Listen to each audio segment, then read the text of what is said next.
Welcome to Sound Values, powered in part by LSA Burger and Classic of Denton.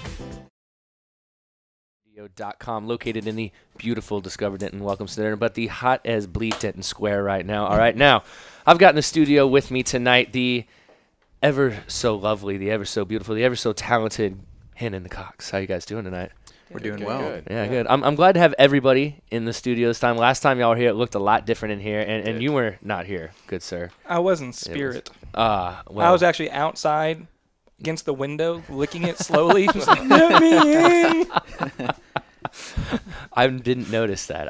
think Usually I I did notice either. things He like was that still when those trying come It's by. been a running joke that we've had that I've secretly been in all of their lives since they were children, just always in the background, and they never Licking the noticed me. window. Have you gone back That's and what looked at he's old done. photos and it's, And I'm just And there. it's, it's like and some it's M. Ryan Night licking the Shyamalan window. film? Just like, oh, he's just constantly there He's in a been sweater in the background. Just, This entire Licking the time has just been window. trying to woo his exactly. way into the band. Yeah, I succeeded. Yep. he won. man, it's amazing. That's amazing. Well, it's good to have you guys here. You know, it's been Thanks it's for been a having while. us. It's been a while. You guys are playing some shows. You've got some shows coming up, and if I'm not wrong, I think there's an EP on the way. It's more than an EP. Yeah. It's our first album. Okay, that's what I was gonna say. I didn't want to get too excited. Yeah. I was like, I remember talking about this, but you never know. Some people say, yeah, I got an album, and they're like, oh no, we trimmed it back to like 2.5 songs. We realized half of our songs were terrible. Yeah. And we had to ditch them. yeah. So we got rid of those. Well, that's pretty cool. So you guys recently had a show at Franklin's Tattoo Shop in East Dallas, as you were saying, at Hot as Censored Bleep Fest. you know, that's the whole introduction, in case you are wondering where that came from. So how was that? Was it as hot as Oh, gosh, It was yes. very hot. as it describes it is? Yeah. So how do you guys? Because I've played in some very, it's Texas, and so if Yeah. you're going to play outside, you already know what's going to happen. It's going to be sweltering. But do you guys have any kind of way that you prepare for that? Any Pedialyte, Gatorades? Anybody got a ritual? 2 shots of tequila and wear as little clothing as possible. Alcohol, I take your wish we were- clothes off. Yeah, I wish we were healthy about it, but Yeah. no, yeah, get a good buzz going beforehand. You just don't care You anymore. don't, don't worry about it. Yeah. You just occasionally, take the cold beer can and just like, put it on your Yeah, breast for a yeah, second. one of those moves right there. Yeah, man, for sure. So what is that like? I mean, I've played at a lot of places, but I've never played at a tattoo shop. So like, how was the experience? It was cool. Not It's what fun. you would expect. They have a really well-built stage in the back of the shop. Nice. The owner, Brandon, he was a really laid-back dude.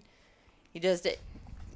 How did that come to be? Yeah, how did y'all get this show? Yeah. So coincidentally, these fine boys here, the Delzells, Okay. were originally part of it. They're buddies of mine, and they had to back out, and so their singer just hit me up on Facebook and was like, "Hey, do you want to take our spot?" I'm like, "Yes." Nice. I don't know any details, but yes.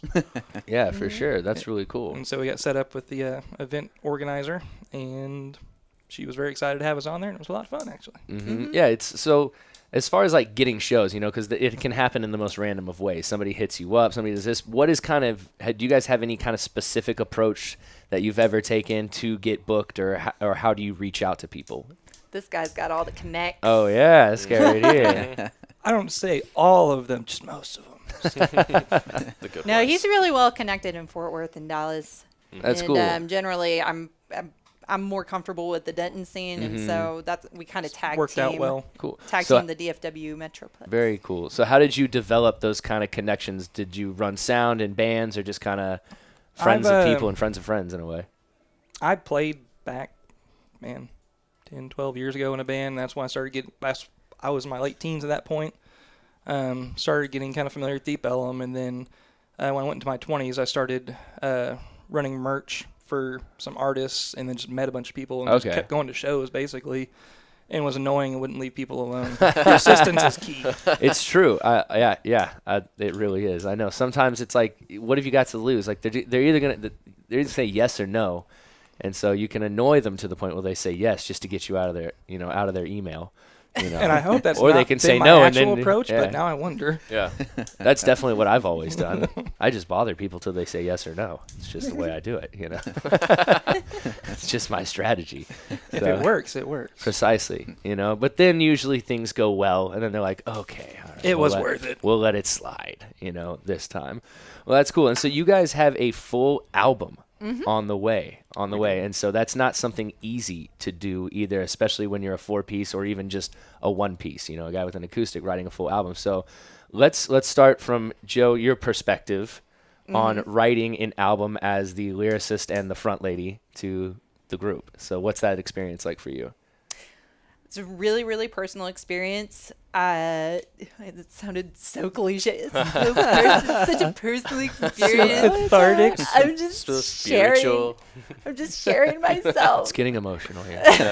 Where's the Kleenex? We need tissues. Yeah. Yeah, no, I just kind of, it's really collaborative the way that we do compose music, because generally, well, especially this past writing trip, it was a really unique situation. So we had scheduled a trip specifically to go and write. We booked a cabin out in Granbury, and it was the 4 of us for a 4-day weekend. And we just all piled into this one cabin, kind of shut out the outside world, and kind of just let our natural rhythms flow. And sometimes Trent would start something. Sometimes I would start something. Ryan, we would basically all take turns and starting something. And we wrote about, probably about 5 songs, at least the starts to 5 songs just over that trip. And cool. Then we cranked out another 5 afterwards to create a full 10-song album. But nice. Lyrics wise, I kind of get a lot of inspiration from my background in science. And like I mentioned earlier, I did major in conservation biology and zoology. I look very weird. All of our songs are about bugs and squids. all of our songs are about bugs and partying. Yeah. And partying bugs. Partying bugs. I've seen A Bug's Life. Yeah. Oh, that's Stuff gets wild. Yeah, I've seen it. Oh, it's so good. I haven't seen it in so long. Oh, she's tearing up again. It's more tears. Disney. Yeah. But no, and also I have a really erratic songwriting structure. Like nothing really is structured the same whenever it comes to writing my lyrics. Yeah. So in a way, okay. So it kind of reminds me of like, and I don't forget the guy's name, but that sounds like the lead singer of the Red Hot Chili Peppers. Like he would like write a couple things and then like leave. And then come back and he'd write a few more things. That sounds about right. He's like, I'm going to go do this. And so that's why I remember in an interview, he's like, most of my lyrics don't really connect and make a whole lot of sense because I'll like leave and then come back and have a totally different idea and then write that in. That's why I like Give It Away is just like ridiculous words is what he pretty much was saying. So was there any subject matter that you breached for the first time on this album? Was there any way you kind of challenged yourself as a songwriter, as a lyricist? Yeah. The first song that we started writing is actually a song called, it's a Latin name for a family of parasitic wasps called Ichneumonidae, and the song name itself is Ichneumoniid. Okay. And that is an actual lyric in the song. So yeah, it was definitely interesting to incorporate some Latin. Yes, Ichneumoniid. into our songwriting. And it kind of carried over into so I guess a kind of good way to look at our album is the fact that it's so zany. It goes either in a really zany direction or it goes into kind of like this weird historical dark kind of what's going on with the planet sort of situation, because another song is called Hypoxic, and it's about actually the dead zone that exists in the Gulf of Mexico. It's sung from the perspective of the ocean itself. So that was another really that was another way that I was able to push my songwriting to another level. Yeah, most definitely. I can't think of a single other song that possibly gives the perspective of the ocean. If you can, let me know, because I can't at this moment. I haven't gone that Holy deep. diver. Yeah, something like that. And so, as the rhythm man, as the dude playing the drums, it's incredibly important, especially in the music y'all play with such energy, such drive. Like I've seen you up there, you're a madman, you're wild. So what is it like? So how do you kind of, I make beats, but I've never been a drummer in a band, so how do you take on that role as a drummer? How do you kind of, and when you're coming up with ideas, because like I said, I've played the guitar and piano, and so like I can write music like that, but I've never wrote music on the drums, and so when you're coming up with an idea on the drums, how does that kind of work as far as rhythm and developing that idea? I would say definitely always keep things moving and different and constantly changing, because if you tend to stick on one beat or one style, people are going to get bored. The listener's ear is going to get bored, and they're going to say, this is a boring song, and change it. So to me, it's like, hey, let's continue this style and this sound, but let me change up. Instead of playing on the snare the whole time, I might play on this other, on the tom, or I might play on the hi-hat and then go to the cymbal, Or a cat. Or a cat, yeah. Or some pillows. Because I feel like just rhythmically, if you change it up and keep things always moving, and keep people, kind of on the edge of their seat as far as what's going to happen next, not staying in the same boring, thing for the, 4 measures, and just change it up. People will continue to listen and enjoy that. I feel like there's a specific image in my head that I can remember where you were like playing on the bass drum, and I feel like you were wailing and you were screaming and you were just raging out. For some reason I have this. That sounds I like have our it. entire Like show. you're like throwing it back and, Yeah. and you're just. That was I our have this sound check. image in my head, because I've seen y'all a couple of times, so I feel like I've seen exactly what you're talking about. And that's one thing that I've noticed in your drum playing. It's constantly changing. Yeah. So who are some of the drummers, not to put you on the spot, but No. that you look up to that kind of inspire, where you're like, that guy is keeping it going, and kind of gave you that idea that that's what you should do when you're drumming? I really a lot of like Jojo Mayer. Okay. From Nerve. That probably, a lot of his style kind of gave me that idea to continue, always changing, always moving, keep it fresh, keep, things going around. That's one of them. The drummer from Dave Matthews, he's really same, like Carter Beauford. Okay. He's really doing a lot of the same stuff, moving around the kit a lot, not staying locked into one, beat or staying locked into one feel, changing up the feel and the rhythm quite a bit.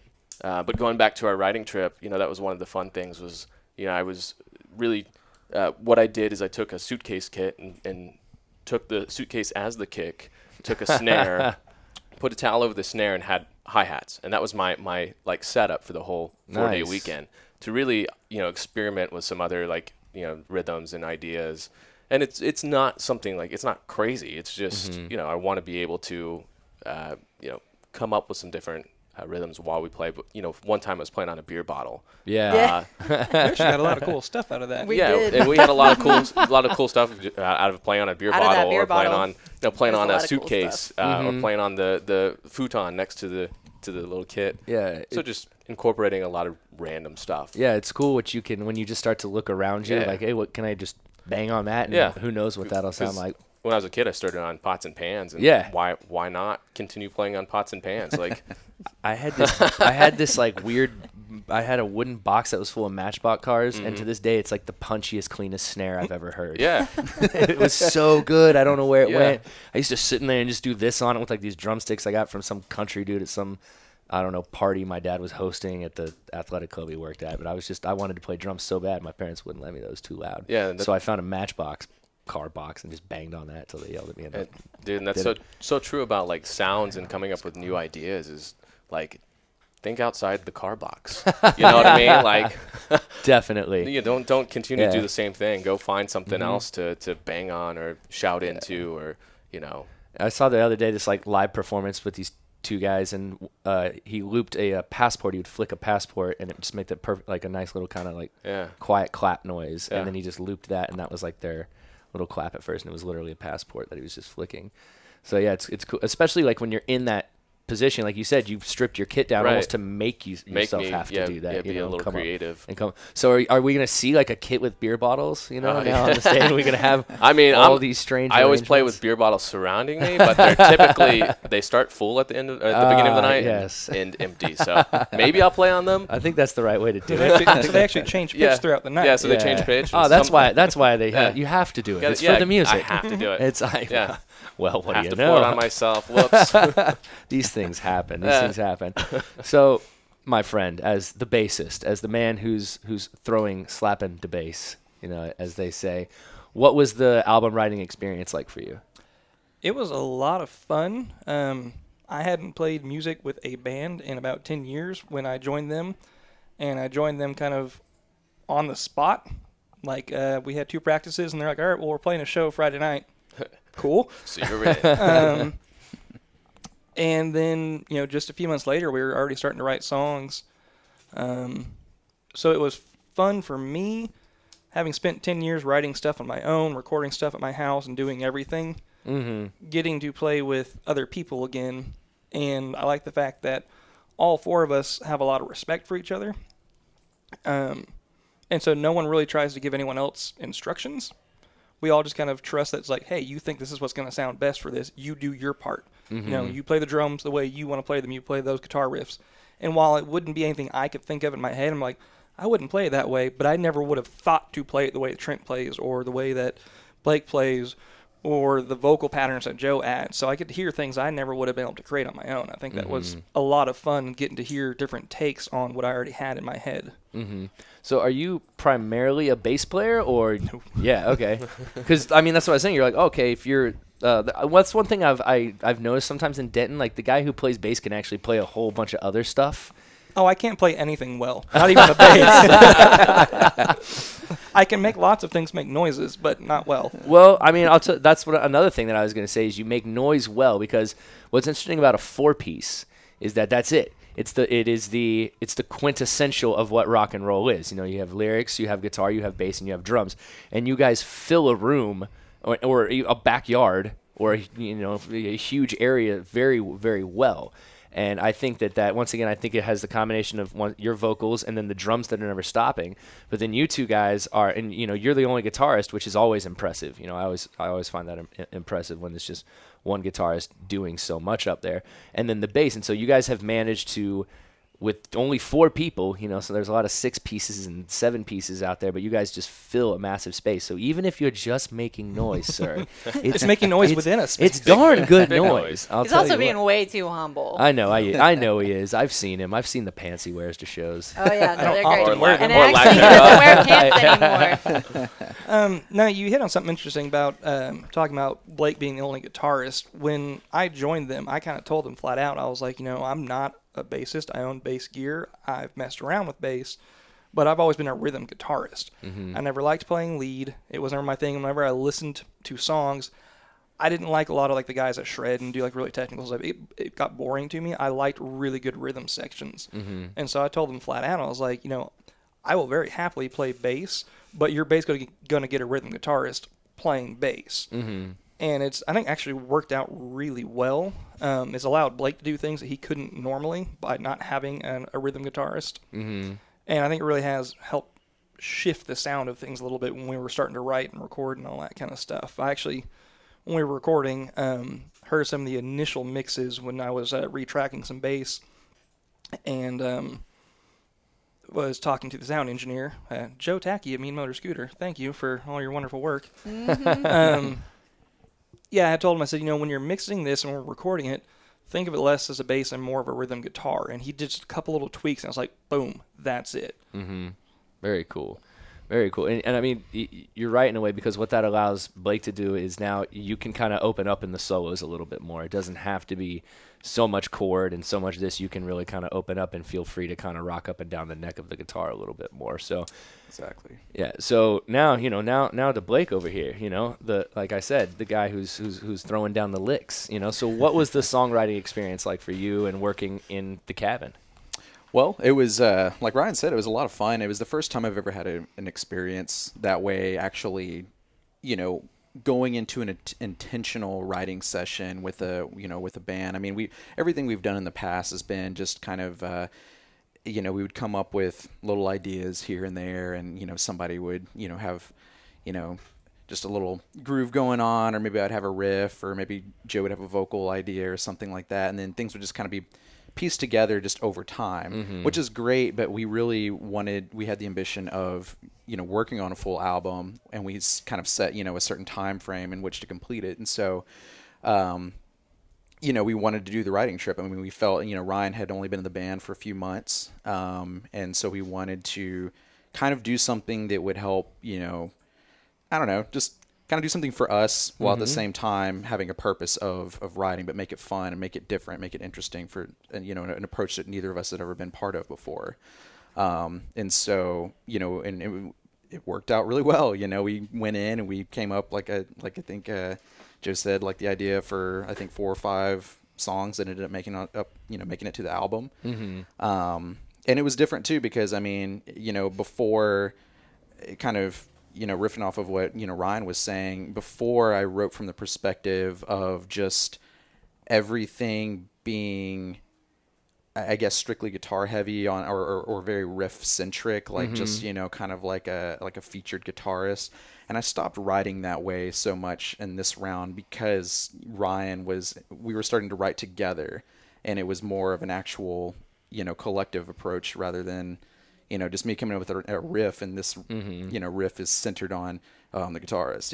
Like, not that I've ever really had that approach anyway, but I was able to get away from that, and it was really nice to be able to do that, so that if I do want to open up and actually play things out, and be a little bit more free to explore on the guitar, I would have Ryan, kind of playing more, more rhythmically, as a bassist, to kind of hold that down. In the past, we've gone, you've probably seen us, we've gone through several bassists throughout our existence, and everybody kind of had their different style, and they were just playing bass. They were playing, and they were, all great at what they were doing, but we hadn't had anybody solidified that was part of the writing process, as extensively. Yeah.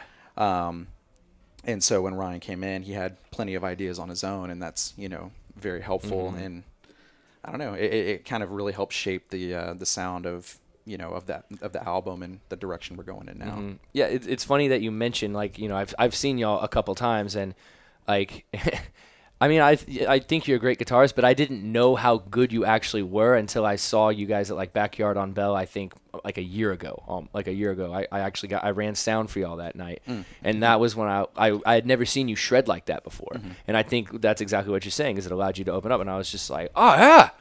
Oh, there you go. Oh, that's nice.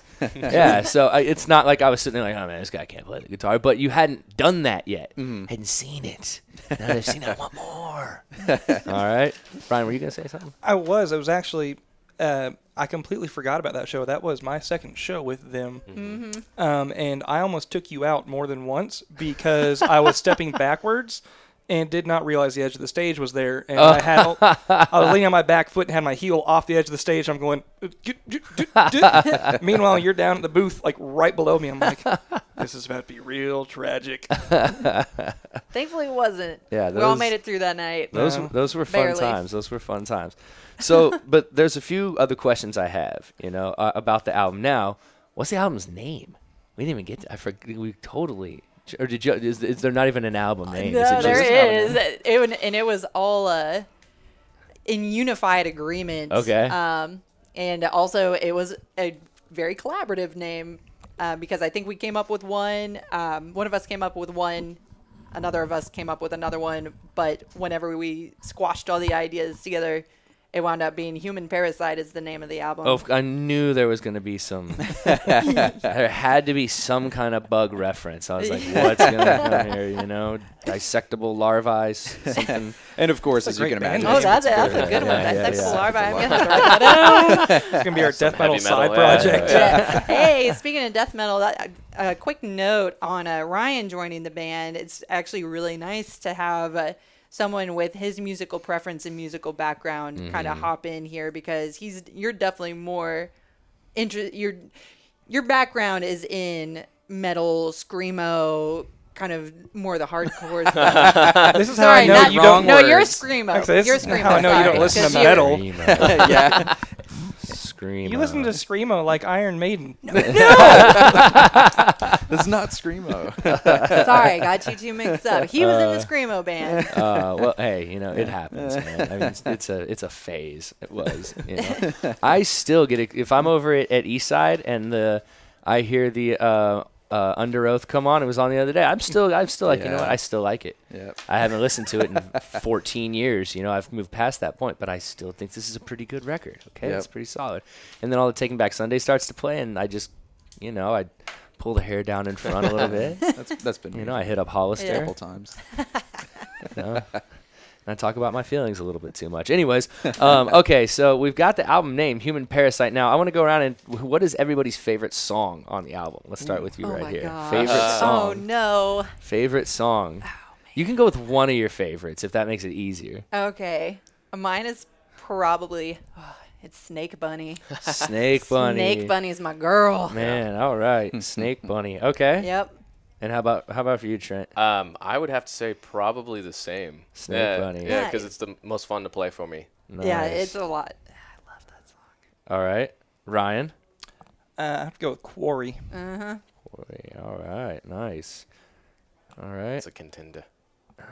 And then Blake. Another really good one. Core is another really good one. I'm gonna go in a different direction as well. I'm gonna say one of my favorites is probably a song called Roadkill. All right. Cool. So good. Now, I'm curious as to why each of these are y'all's favorites. So I'll let y'all collaborate on this one. But Joe, why do you like Snake Bunny so much? I can relate to her. So it is more of a. This one's more of a about a character, a specific character.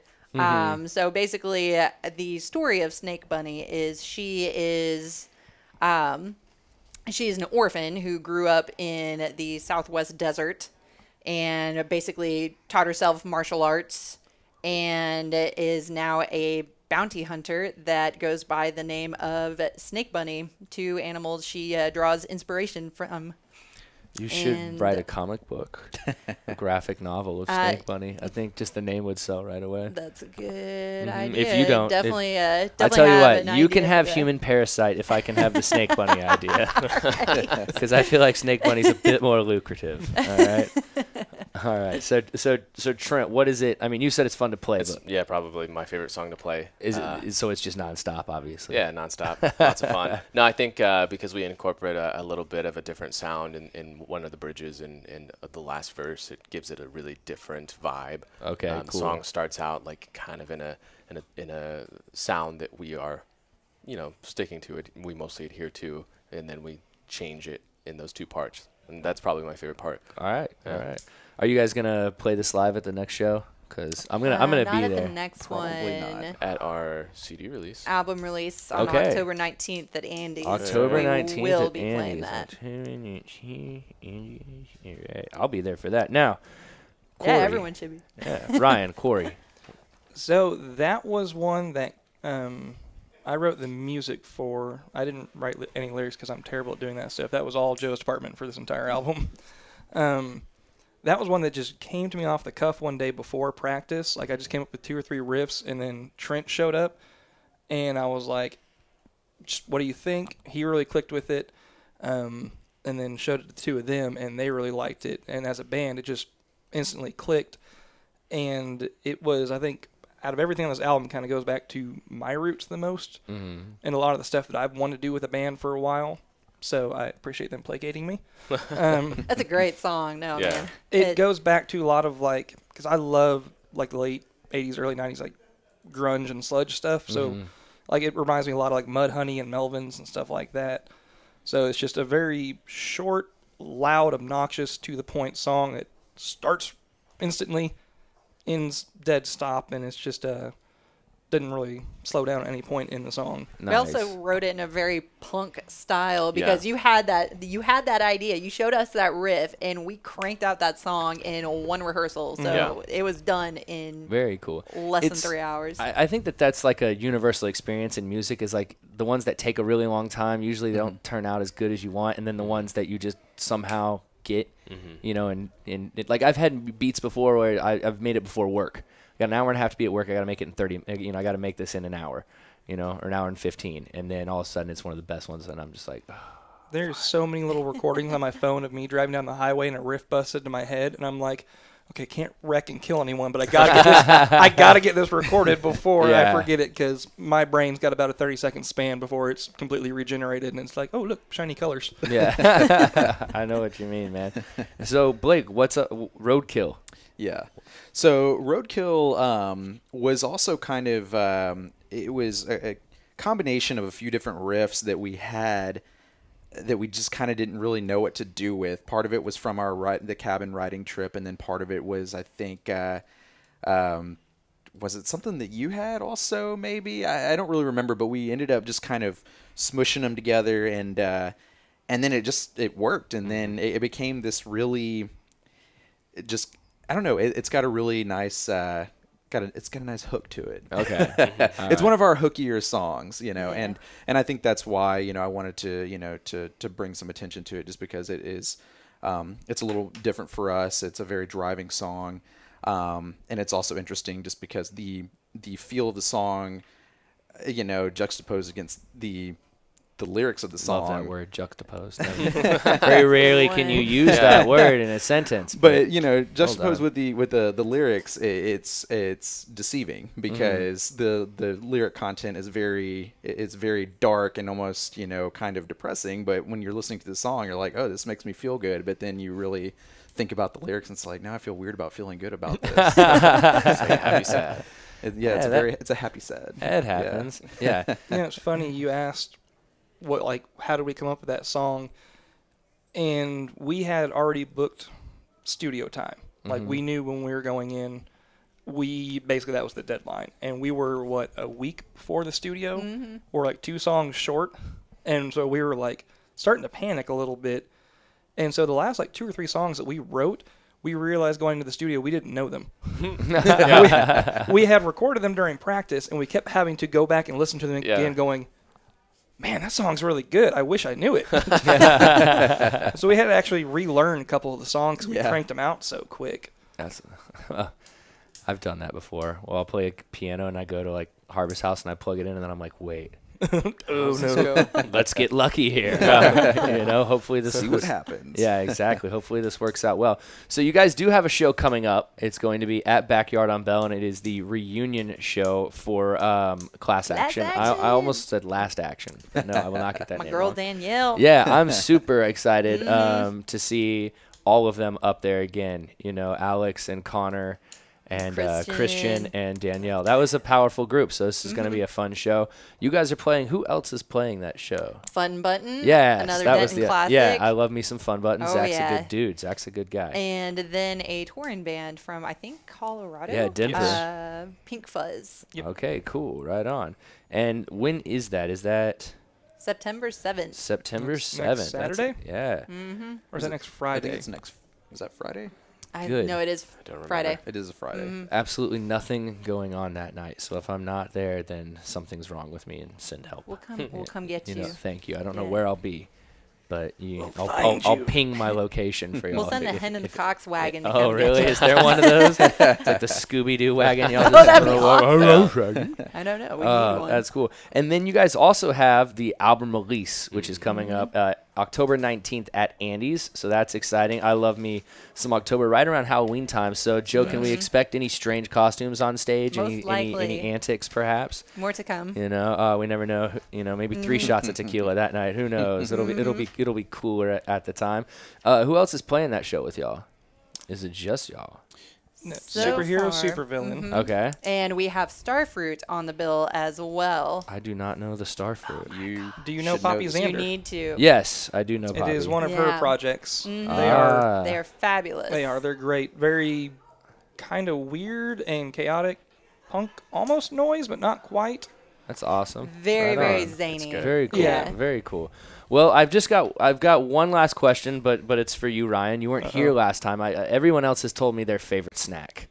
The first time I always ask people their favorite snack. But what is your favorite snack, sir? What constitutes a snack versus a meal? A bowl of cereal is a snack. A Hot Pocket is a snack. What if I have 8 bowls of cereal? Is That's it still a snack? Still a snack. an aggressive I'm with you on the snack. Because I'm like, man. I just don't want to accept the fact that as an adult I've been eating 8 bowls of cereal. I know, there's nothing it's wrong with just, that I'm just whatsoever. snacking all day long. I'm a grazer. Because, like, you just have, like, bowls of cereal throughout the house. So when you walk into a room, you're like, oh, Fruit Loops here, some, that weird Captain Oreo cereal that was just small cookies dipped in milk. Oh, you're yeah. like, Cookie I don't Crunch. know what this is anymore. Cookie It's all Crunch. That was my disintegrated. that Was was it my Cookie favorite. Crunch? It was awesome. They'd have like Cookie Crunch next to like some orange juice and an apple and toast and like part of So it. I'm like, dude, healthy, it's just yeah. a bowl of cookies. This Between is high fructose. Yeah. This is reverse cookies and milk is what I'm it like, is. oh, great. So that's butter, graham, grains, high fructose, Yeah. this baby cow growth fluid, and small cookies. I'm just kidding. I enjoy all of those things. So it's not my favorite snack, but I will tell you something that sounds disgusting, but is actually really good. Is instead of using milk and Fruit Loops, use orange juice. Oh, I did that by accident. It was amazing. is this consistent? I grabbed. You the should rock get some carton. orange sherbet. Okay. And then you could Pour have Fruit Loops on top. pour of it. Fruit Loops on top, put it in the sun, let it melt, but not too much because it'll curdle on you. You don't want that. Sick. And then you might have the best I like of to live both worlds, my dangerously. friend. Why not? You might have the best of both worlds. You've got you got orange flavored milk. I'm down. What if you just got a bunch of The look on dreamsicles and Trent's stuck face. them in a That sounds bowl and disgusting. then melt? Well, that's the other thing is people used to think I was gross because I'd take like a water ball, fill it halfway with orange juice and halfway with milk, and you shake it up. And It's a dreamsicle. Yeah, it tastes like a Basically. dreamsicle. It's amazing, but it's way healthier for you than a popsicle. Oh my gosh, Jeez. that is repulsive. I'm gonna try it. It's awesome. Well, Anyway. honestly, if you froze it, it would practically be the same thing. Could be pretty good. All right. Trent's disgusted. All right. Oh, man. All righty. Well, folks, I've had a great time talking with y'all tonight, to be Yeah, honest. I'm thank looking you. forward to the Likewise. show on the 19th. Also going to be there on September 7th for that one. So Woo-woo. congrats on getting the album done. Thank Thank you you. so Thank much. That's awesome. Make sure y'all check out Hitting the Cox. They got a whole bunch of shows coming up. It's going to be a good time. Y'all tune in next week for another Sound Values. My name is Kind Beats. Have a good night. Peace. Good night, y'all. Later. Well, thank you for tuning in. We hope you enjoyed the show. Be sure to check out DentonRadio.com for new Denton artists and where they're playing next. While you're surfing the internet, make sure you check out our friends Classic of Denton at ClassicofDenton.com.